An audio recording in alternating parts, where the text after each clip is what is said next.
విజయవాడలో దారుణం జరిగింది. భార్యను నడి రోడ్డుపై కత్తితో కిరాతకంగా నరికి చంపాడు ఒక భర్త. హత్య చేసిన తర్వాత కాసేపు కత్తితో వీరంగం చేశాడు. తన భార్య సరస్వతి దగ్గరకు ఎవరూ రావద్దని వార్నింగ్ ఇచ్చాడు. దగ్గరికి వస్తే చంపేస్తానని బెదిరించాడు. సంఘటనా స్థలానికి చేరుకున్న పోలీసులు నిందితుడిని అదుపులోకి తీసుకున్నారు.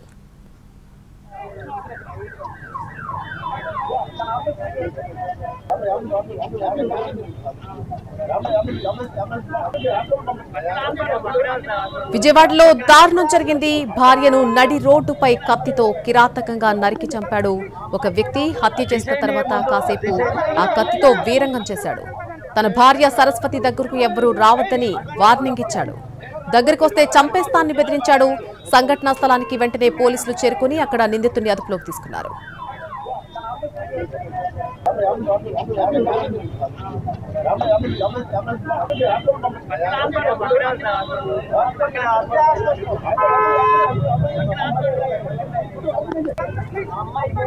తీసేయండి ముందు తీసేయండి.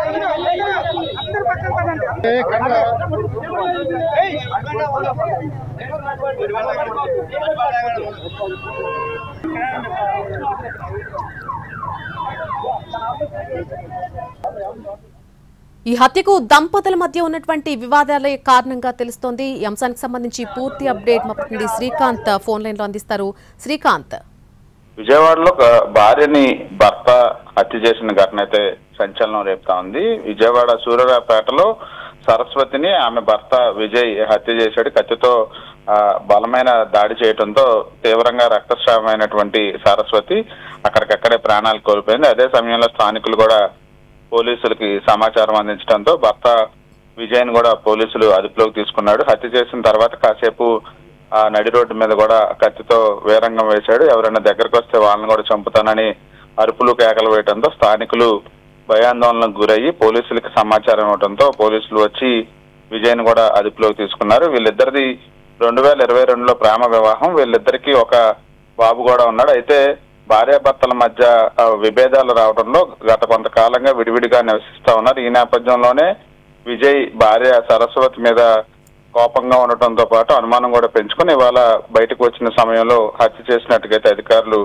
గుర్తించారు. చనిపోయినటువంటి సరస్వతి స్థానిక విన్స్ ఆసుపత్రిలో స్టాఫ్ నర్సుగా పనిచేస్తున్నట్టుగా అధికారులు గుర్తించారు. అదేవిధంగా భవానీపురంలోని శ్రేయస్ ఆసుపత్రిలో టెక్నీషియన్ గా విజయ్ పనిచేస్తా ఉన్నాడు. ఆసుపత్రికి వచ్చిన సమయం చూసి పక్కా ప్రణాళికతోనే విజయ్ హత్య చేసినట్టుగా అధికారులు గుర్తించారు. విజయ్ని అదుపులోకి తీసుకుని ప్రస్తుతం అరెస్ట్ అయితే ఇవాళ చూపించే అవకాశాలున్నాయి. ఒక్కసారిగా విజయవాడ నగరంలో జరిగినటువంటి ఈ హత్యతో స్థానికులు భయాందోళనకు గురైన పరిస్థితి అయితే నెలకొందని. రైట్ శ్రీకాంత్.